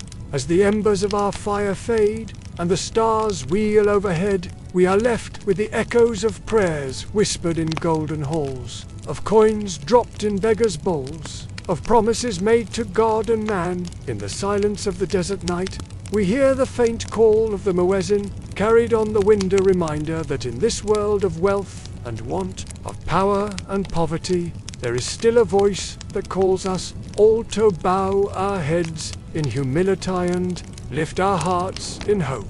And so, our tale of gold and God, of kings and commoners, of faith and fortune, comes to a close. But the story, like the desert itself, stretches on, inviting us to wander further, to dig deeper, to seek the truths that lie buried beneath the sands of time. Now let us walk, not in markets, nor in courts, but through the hidden spaces of the soul. This is a place where spirit and sand entwine, where shrines rise from silence, and where the desert is not just a place of suffering, but a canvas for the sacred. The desert is a paradox. It strips you down, burns away comfort, erases your name from the wind, and yet, in its silence, many heard the voice of God more clearly. The wealthy, though wrapped in gold and silk, still sought that silence. So they built severe spiritual lodges in the emptiest corners of the dunes, and there, far from city walls, they wept, they recited, they dreamed of heaven. Let's pause here for a moment. The fire crackles softly, and we rest beneath the stars. Sufi saints, mystics of Islam, were revered across the desert world. Their graves became places of healing. Their poetry was sung around fires. Even the most powerful sultans will send gifts to their shrines, hoping for blessings beyond this world. In Sudan, in Mali, in Morocco, wealthy men might sleep on silken beds, but their hearts were drawn to the saints, who had given up everything. And then there were in Timbuktu, entire libraries were filled with books on astrology. Some were coppered in gold, others were wrapped in goatskin and passed down like family heirlooms. To own a library was to own a gateway to the unseen. But to write one to inscribe with your own hands, that was to leave behind a piece of your soul. Let's pause here for a moment. The fire crackles softly, and we rest beneath the stars. And in the stillness of the Saharan night, you might find a merchant on his prayer rug, facing east, a king, kneeling alone beneath a canopy of stars, a caravan leader, whispering invocations while his camels dozed nearby. Gold could build walls, salt could buy influence, but only stillness could bring them peace. And in that stillness, a question always remained. What is the worth of wealth? If the soul is dry as the sand beneath your feet, let's pause here for a moment. The fire crackles softly, and we rest beneath the stars. And so, we bring this chapter to a close. From the treacherous roads of Tadmakato, the salt-choked air of Tagaza, from the mosques of Karato, the mystic shrines, beneath the stars we have seen the many faces of faith and fortune. But we are not done yet. The desert holds more secrets, more stories whispered on the wind. In the coming dawn, we will trace the paths of pilgrims and poets, of scholars and seekers. We will listen to the echoes of ancient wisdom carried across the sands of time. For in this vast expanse of emptiness, the human spirit found its fullness.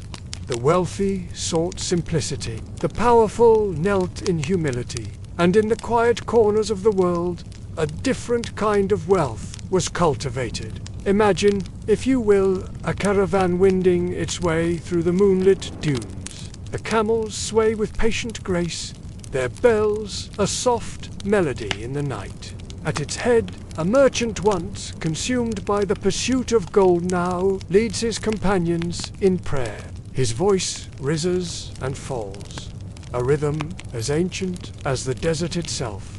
And in that moment, surrounded by endless horizons, he feels richer than he ever did in the bustling markets of his youth. This is the paradox of the desert.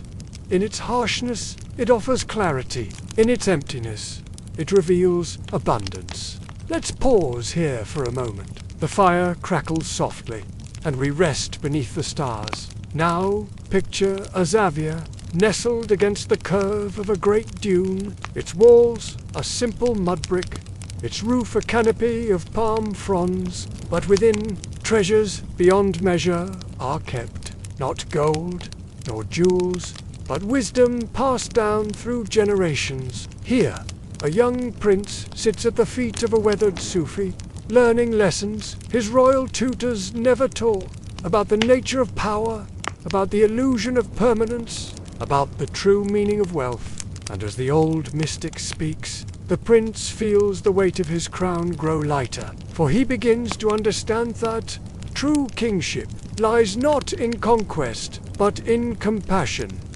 Let's pause here for a moment. The fire crackles softly, and we rest beneath the stars. In another corner of the desert, a scribe labors by candlelight.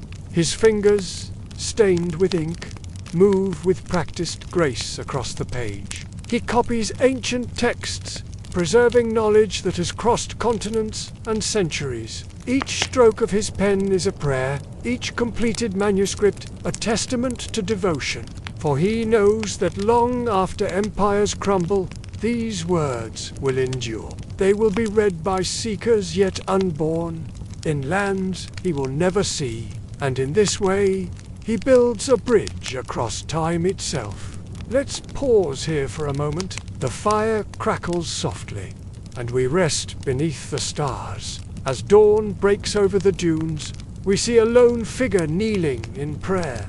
Is he a merchant or a king, a scholar or a simple traveler? In the soft light of morning, such distinctions fade away. For here, in the vastness of the desert, all are equal before the divine. The rich man's gold cannot buy him favor. The poor man's rags do not diminish his worth. All that matters is the sincerity of the heart, the depth of one's devotion. And so, as we conclude this chapter, we are left with a question. What truly makes a life rich? Is it the weight of gold in one's coffers, or the lightness of spirit that comes from letting go? Is it the power to command armies, or the ability to find peace in solitude? These are the questions that echoed across the sands of the Sahara. They were pondered by kings in their palace and by hermits in their caves. They were debated in the great libraries of Timbuktu and whispered around campfires under starry skies. And perhaps, dear listener, they are questions we still grapple with today. For though the caravans no longer cross the desert, though the great empires of salt and gold have faded, the human heart still yearns for meaning. It still seeks that delicate balance between the material and the spiritual, between the seen and the unseen, between the fleeting and the eternal. And so, as we bring this segment to a close, let us carry these questions with us. Let them be our companions as we continue our journey through time and space. For in exploring the past, we may find wisdom for the present. And in understanding the struggles of those who came before, we may find guidance for our own path forward. Let's pause here for a moment. The fire crackles softly, and we rest beneath the stars. The night is deep now, and our tale must pause for a time. But fear not, for when next we meet, new horizons will unfold before us. We will delve deeper into the mysteries of the desert, uncover more treasures of the spirit, and continue our exploration of what it means to be truly wealthy in this world. Until then, May your dreams be as vast as the Sahara, and may you find, in the quiet moments of your own life, a taste of that sacred silence he thought so many sought in the sands of Africa. Sleep well, dear listener, for tomorrow our journey continues. Now, we leave behind the poets, pilgrims, and prayers and step through the carved wooden gates of palaces. Here, gold no longer buys bread, buys loyalty, power, and sometimes ... betrayal. High above the caravan trails, where common men blistered under the sun, the rulers of the Sahara watched in shade.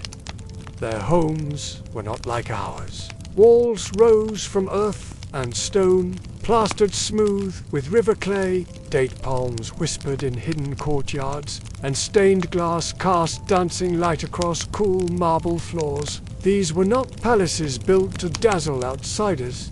They were fortresses of control. Let's pause here for a moment. The fire crackles softly, and we rest beneath the stars. In Timbuktu, in Gao, in ancient Kano, the palace was a world unto itself. It had its own scribes, its own wells, its own dungeons deep beneath the sand. Within these hallowed chambers, kings received emissaries from distant lands, merchants laden with silks from Persia, and scholars bearing wisdom bound in leather. A word spoken here could raise an empire, turn it to dust. But life behind those imposing walls was not all luxury and leisure. The higher one climbed in the royal court, the more treacherous the footing became. Every gracious bow concealed ambition, every lavish gift masked a hidden price, and when night fell, even the mightiest rulers slept with one eye open, for, in the shadows, blades gleamed. Let's pause here for a moment. The fire crackles softly, and we rest beneath the stars. Palace women, daughters of conquered chiefs, sisters of potential rivals, were pawns in a greater game. Their marriages were not for love, but for alliances, for peace, for power. Sons were not raised to play, but to survive in a world where family ties could become nooses. Some kings kept griots close, their silver tongues weaving Talasov glory and divine right. These were not mere storytellers, but architects of memory, reshaping the past to secure the future. Others sought wisdom from diviners, reading fate in scattered bones and whispered omens. No battle was fought, no treaty signed, no rival execute without consulting the spirit. There were secrets in every shadowed corner. A servant who moved too quietly, an advisor whose eyes held too much knowledge, a brother whose laughter rang false. Power here was not a crown to be worn, but a game to be played. Its rules were written in whispers, in carefully chosen gifts, in prayers muttered through clenched teeth. Let's pause here for a moment. The fire crackles softly, and we rest beneath the stars. And yet, beyond the palace walls, the people still believed. They bowed low when the royal procession passed, golden dust rising from the streets. They cheered when griots sang of victories, real or imagined. They danced with wild abandon when coins rained down at festivals, glittering like stars fallen to earth. For to rule the desert, one had to outshine the merciless sun, even if that brilliance came at a cost. In chambers of gold and shadow, kings plotted the fates of nations. Maps were unfurled, showing lands beyond the horizon. Messengers brought news of distant wars, of droughts, of opportunities ripe for the taking. Generals knelt, outlining strategies in the sand, while merchants whispered of new trade routes, promising riches beyond imagination. And through it all, the weight of expectation hung heavy. For a desert king was more than a man. He was a living god, a bridge between heaven and earth. His every decision could bring prosperity or ruin, life or death to thousands. Let's pause here for a moment. The fire crackles softly, and we rest beneath the stars. In quiet moments, away from prying eyes, even the mightiest rulers felt the burden. Some sought solace in prayer, kneeling on ornate rugs, foreheads touching the ground. Others found comfort in ancient texts, poring over yellowed Pagsby flickering lamplights, and a rare few, dared to dream of a simpler life, far from the gilded cage of power. But when dawn broke, the mask had to be worn once more, for the desert was unforgiving, and only the strong could hope to tame it. In the heart of the palace, a delicate balance was maintained. The royal harem, a place of both luxury and confinement, held its own intricate web of alliances. Favorite wives wielded influence, their whispered words shaping policy. Concubines schemed to advance their children, knowing that today's Prince Cow be tomorrow's king or tomorrow's corpse. Eunuchs moved silently through it all, their expressionless face hiding a wealth of secrets. Let's pause here for a moment. The fire crackles softly, and we rest beneath the stars. Beyond the inner sanctum, the machinery of state ground on, scribes hunched over parchment, recording laws, tallying taxes, preserving the words of the mighty. In the treasury, gold dust was weighed, cowrie shells counted, salt bricks stacked high. The wealth of empires passed through these rooms, fueling conquests, building monuments, and lining the pockets of the favored few. But with great wealth came great danger. Guards stood watch day and night, their spears glinting in the sun. For there were always Thusu who coveted the riches within, be they foreign invadasa, ambitious courtiers. In the kitchens, a different kind of power held sway. Here, feasts fit for gods were prepared, spices from distant lands mingling with local delicacies. But even the sweetest dish could hide a deadly secret. Food tasters risked their lives with every bite. For poison was a favored weapon in the games of the mighty. Let's pause here for a moment. The fire crackles softly, and we rest beneath the stars. As night fell over the palace, a different world came to life. In secluded gardens, lovers met in secret, risking everything for a moment's passion. In dimly lit chambers, conspirators whispered, plotting the downfall of rivals. And in the highest tower, the king himself might stand alone, gazing out over his domain. From here, he could see it all, the sprawling city, the endless desert beyond. In the distance, campfires of nomads flickered like stars, reminding him of the vastness of the world he sought to rule.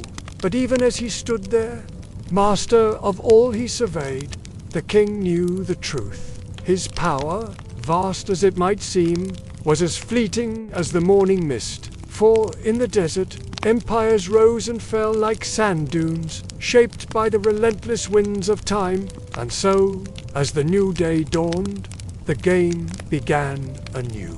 Alliances would be forged and broken. Fortunes would be made and lost, and the dance of power would continue, eternal as the desert itself. For this was the way of kings, in palaces of gold and shadow, where dreams of glory were paid for in blood and tears. Let's pause here for a moment. The fire crackles softly, and we rest beneath the stars. And as our tale draws to a close, remember this, dear listener.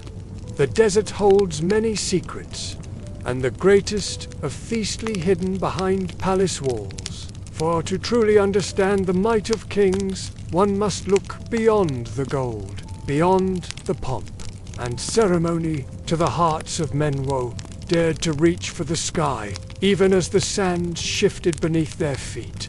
Let us now pass through the inner courtyards, into the spaces behind the throne, where power was no longer worn in crowns, but stitched into whispers, sealed in marriage, and sharpened like a blade at midnight. In the royal compounds of the desert, it was not only the king who held power, but those who slept near him, his wives, his sons, his scribes, and his shadows. For every crown carved from gold, there were a dozen knives hiding behind veils. Let's pause here for a moment. The fire crackles softly, and we rest beneath the stars. Marriage in the desert courts was not for love. It was strategy, a treaty wrapped in silk, a handshake turned into a womb. Kings took wives from rival clans to seal peace. But peace, like water, was always leaking, and so the palace became a place of silent war. Co-wives formed alliances, traded secrets, poisoned tea. The mother of a future king was more dangerous than any general on the battlefield. And the sons, they grew up knowing that a smile could be fatal. A compliment could be a trap. Brothers studied side by side, Quranic schools, yet dreamed of thrones built on one another's bones.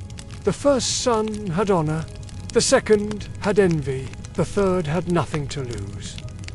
Let's pause here for a moment. The fire crackles softly, and we rest beneath the stars. Behind them stood scribes. Scribes who could rewrite lineage, add a word, omit a name, change a prince into a pawn. And nearby, the men and women whose ears lived in doorways, whose eyes missed nothing. Even griots, the royal musicians and storytellers, sometimes carried blades in their drums or secrets in their songs. And still, each morning, the king would rise, bathe in scented oils, and walk through his court as if it were Eden, as if his crown did not rest on trembling foundations. Let's pause here for a moment. The fire crackles softly, and we rest beneath the stars, because that was the rule of power in the desert. Never show fear. Fear is for servants, for fools, for the unlucky. A king must glide, not stumble. A prince must smile, not scheme until the moment is right. And when the throne finally changed hands, the palace did not weep. It rearranged itself, just like the desert. Forever shifting, but always the same, in these halls of whispered power, where gold gleamed and shadows deepened. The dance of ambition never ceased. Wives, once rivals, became allies in the face of a common threat. Sons, once brothers, became strangers. The weight of destiny pressed upon them. The air itself seemed thick with plots, heavy with the scent of intrigue and ambition. Let's pause here for a moment. The fire crackles softly, and we rest beneath the stars. In the heart of the palace, where light barely touched, secrets were currency more valuable than gold.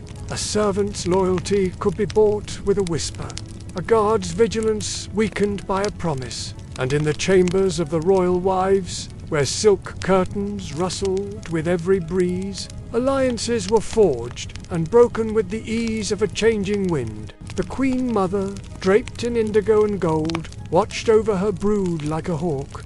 Her eyes, sharp as desert glass, missed nothing. She knew the power of a well-placed word, the strength of a carefully chosen silence. Her influence stretched far beyond the palace walls into the markets and mosques of the city. For in this world of shifting sands, a queen's power was measured not in land, but in the loyalty she commanded.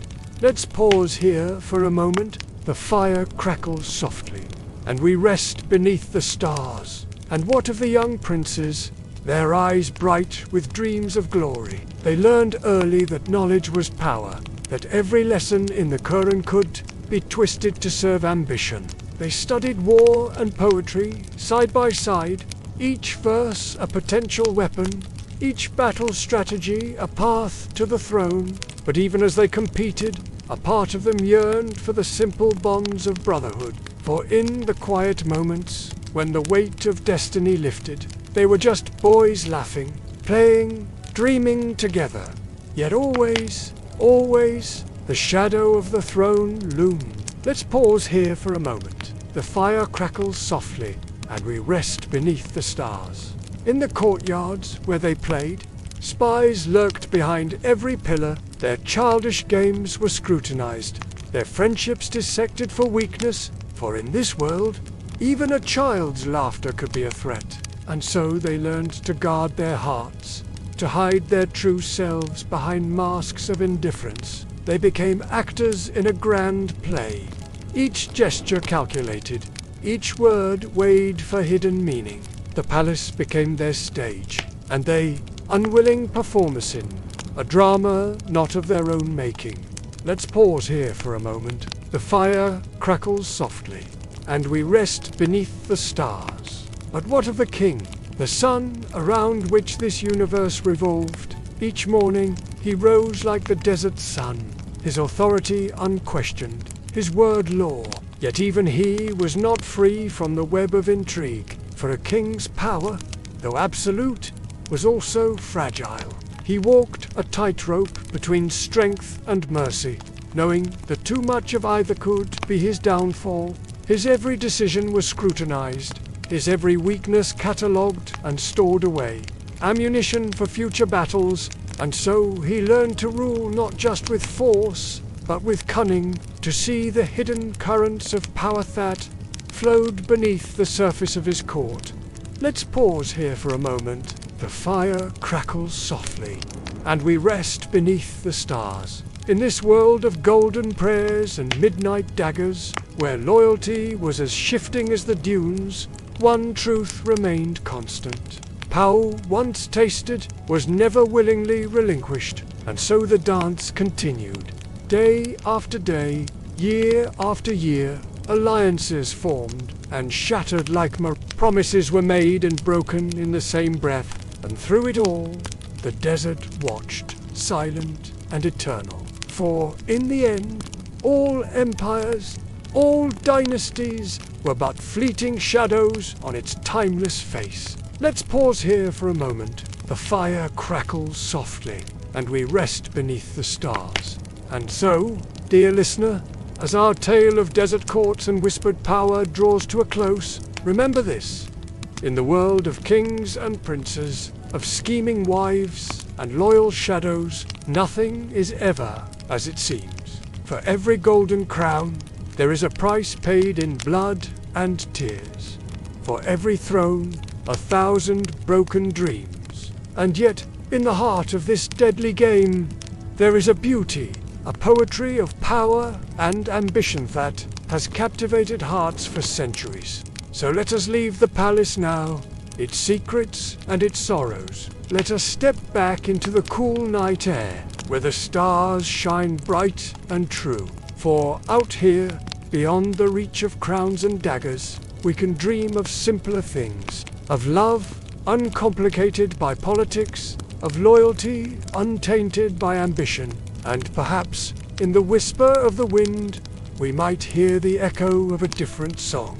A song of hope, of peace, of a world where power serves rather than corrupts. But that, dear listener, is a tale for another night. For now, let us rest and let the desert's ancient wisdom seep into our bones. For in its vastness, in its timeless beauty, lies a truth greater than any empire, any throne, a truth that whispers of eternity, of the smallness of man's ambition, the face of the universe's grand design. And so, as the fire dies down and the night grows deep, we bid farewell to the world of desert courts and golden prayers. May your dreams be free of daggers, and your heart light with the knowledge that all power, in the end, is but a passing shadow on the face of eternity. Let us now walk softly into the fading light of empire. The palace grows quiet, the drums are still, and in the hush between night and memory, we ask the oldest question of all. Was it worth it? At the peak of their glory, the kings of the Sahara wore robes dipped in indigo, sat upon golden thrones, and spoke in tones as measured as rainfall. Their names echoed across valleys, inscribed in Quranic calligraphy, sung by griots, etched into the bones of time. But power, like desert wind, never stands still. Let's pause here for a moment. The fire crackles softly, and we rest beneath the stars, in the heart of the Sahel, where sand meets sky, A palace once stood proud and tall, its walls, adorned with intricate patterns, now crumble under the weight of time.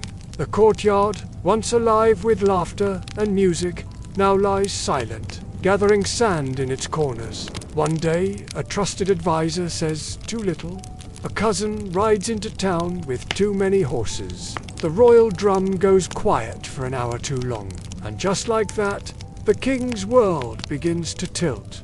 He orders more prayers, more incense, more spies, but what he cannot order is peace, because true power does not come from throne, it comes from trust. And in these golden courts, trust was the rarest currency of all. Let's pause here for a moment. The fire crackles softly, and we rest beneath the stars. In the twilight of his reign, a lone king sits beneath a baobab tree. His face, etched with lines of wisdom and worry, tells a story of a life lived in the spotlight of power. Beside him, a single bodyguard stands watch, and before him, a small fire flickers, casting dancing shadows on the sand. Some rulers tried to escape this curse. They funded madrasas and mosques, hoping the afterlife would be gentler than the court. They freed slaves before death. They gave land to the poor. They wrote letters to Mecca asking for forgiveness. And still they were kings, born into crowns, buried beneath them. Let's pause here for a moment. The fire crackles softly, and we rest beneath the stars. As dawn breaks over the desert, a solemn procession winds its way across the dunes. Mourners, their faces etched with grief, lower a wrapped figure into the sand. Nearby, imams whisper prayers, their words carried away by the morning breeze. And the palace, it moves on. A new son sits where the father once did. New wives were the old jewels. The griots change one verse, add a line, remove a betrayal, and the people outside, they still bow, they still clap, they still dance when gold rains during festivals. Because in the end, the story never ends, it only changes hands. Let's pause here for a moment. The fire crackles softly, and we rest beneath the stars. High above the bustling palace, in a room bathed in golden light, a young prince stands alone. His eyes, fixed on the vast desert beyond, hold a mixture of hope and fear. Below, the palace stirs to life, unaware of the weight that now rests on his shoulders, and that is the truth beneath every crown. Power does not last, but the stories do. Stories of desert kings, of golden mosques, of betrayal wrapped in silk, of prayers whispered into wind. These tales, passed down through generations, become the fabric of our shared history. They remind us of the fleeting nature of power and the enduring strength of human spirit. Let's pause here for a moment. The fire crackles softly, and we rest beneath the stars. In the grand tapestry of time, empires rise and fall like the desert sun. But it is not the gold or the glory that endures. It is the whispered legends, the songs sung around campfires, the lessons etched into the hearts of the people. For in these stories, we find reflections of ourselves, our fears, our dreams. We see the price of ambition, the weight of responsibility, the delicate balance between power and compassion. And as we sit here, beneath the vast canopy of stars, we are reminded that we too are part of this story. Our choices, our actions, our legacies all will become threads in the great narrative of time. Let's pause here for a moment. The fire crackles softly, and we rest beneath the stars. The night grows deep, and the fire burns low. In the distance, a lone jackal calls, its voice echoing across the dunes. And in this moment of quiet reflection, we ponder the lessons of those who came before us. What will we build with our time in the sun? What stories will be told of our reign? Will we be remembered for our gold and our glory, or for the lives we touched and the hearts we changed? These questions linger in the air, as persistent as the desert wind. They challenge us to look beyond the trappings of power, to seek a legacy that transcends the boundaries of time. Let's pause here for a moment. The fire crackles softly, and we rest beneath the stars. As the first light of dawn breaks over the horizon, we rise, our hearts heavy with the weight of history. We carry with us the stories of kings and empires, of triumphs and tragedies, of lessons learned and wisdom gained, and as we step forward into the new day, we are reminded that our own story is still being written. With each choice, each action, each moment of kindness or courage, we add our own verses to the great song of humanity.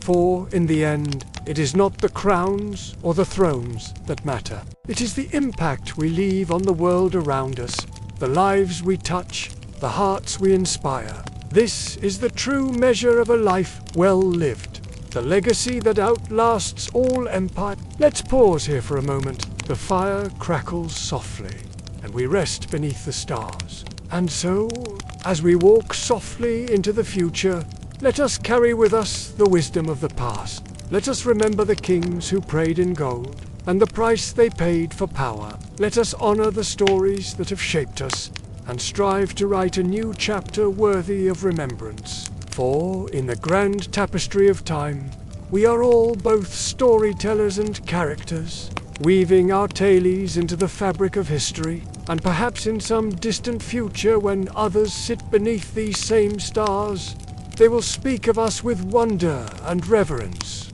finding in our stories the courage to face their own challenges, the wisdom to navigate their own path. This is the power of story, the legacy that transcends all boundaries, the truth that echoes across the ages. Let's pause here for a moment. The fire crackles softly, and we rest beneath the stars. And as the night fades into memory, we carry with us the eternal question. Was it worth it? The answer, like the wind, whispers through the sands of time, inviting us to listen, to learn, and to live in a way that honors the stories of the past while writing a future filled with hope and possibility. Let us now leave the gold behind. Let us walk away from the palaces, from the traders and their camels, from the tombs and salt pits and shadowed mosques. We return, slowly, to the circle of firelight, to the silence of the stars, to ourselves. You have traveled far tonight, across salt roads and sandstorms, through the chambers of kings and the secrets of silent scholars. You've walked with barefoot traders, whispered prayers with mystics, and watched empires rise like the desert moon, only to fade again with the dawn. Let's pause here for a moment. The fire crackles softly, and we rest beneath the stars. Perhaps you feel the weight of it all now as a burden, but as a blanket, woven from stories, layered with memory, softened by time. You've met people woes, names the world forgot. People who carved futures from stone, who bled beneath silk, who prayed in gold but feared like anyone else. And yet they were like you, hungry, hopeful, human. The sand will shift again tomorrow. The caravan will rise. Another king will take the throne. Another trader will lace his sandals and step into the sun. But tonight, you do not walk. Tonight, you rest. You rest with the voices of the ancestors, with the rhythm of the desert wind, with the echo of drums that once marketh hours of prayer, or warning, or celebration. Let's pause here for a moment. The fire crackles softly, and we rest beneath the stars. Tomorrow, the world may call again. It may pull you into its noise, its rushing, its forgetting. But here, you remember that Africa was never a shadow, never just a story told by others. It was light. It is light, and that light now lives in you. Close your eyes, breathe softly, and return to yourself. Beneath the baobab skies, you are never alone. Let's pause here one final time. The fire crackles softly, and we fall asleep beneath the stars. You've journeyed through time and space, through the heart of a continent that beats with ancient rhythms. You've touched the rough-hewn stones of empires, felt the cool shade of forgotten libraries, and tasted the salt of 1,000 desert tears. In the marketplace, you've haggled with merchants' woes. Lineage stretches back to the dawn of trade. You've seen the glint of gold in a sultan's eye, and the quiet wisdom in a village elder's smile. Now, as the night deepens, we find ourselves here at the edge of firelight and shadow. The stories settle around us like dust, each one a grain of sand in the vast desert of human experience. Can you hear it? The whisper of history in the wind, the murmur of countless voices carried across the dunes of time. They speak of triumphs and tragedies, of love and loss, of empires risen and fallen, but most of all, they speak of resilience, of a people who have faced the harshest sun and the coldest night, yet still find reason to dance, to sing, to hope. As you rest here, let the weight of Centauria sink into your bones. Feel the connection to those who came before, to those who will come after. For in this moment, you are part of something greater, a story that has no end, a journey that is eternal. The fire flickers, casting long shadows that dance like memories across the sand. And in its warm glow, we find a truth as old as the stars themselves, that we are all travelers, all seekers, all dreamers. That the path we walk is both ancient and new, familiar and strange. As sleep begins to claim you, know that you carry with youth spirit of Africa. Its strength, its beauty, its indomitable will. Let it guide you in the days to come. A light in times of darkness, a song in moments of silence. For you have touched the soul of a continent, and it has touched you in return. Rest now, weary. The journey is long, but the night is kind.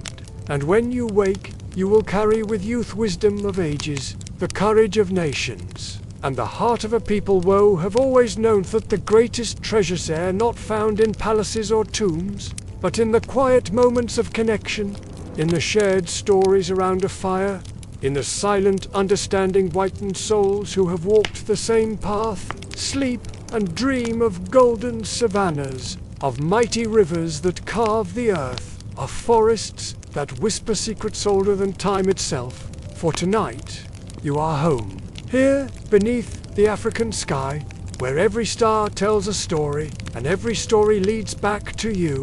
Rest now, for the journey is eternal, and tomorrow brings new horizons, new adventures, new chances to remember that we are all part of this great, unending tale.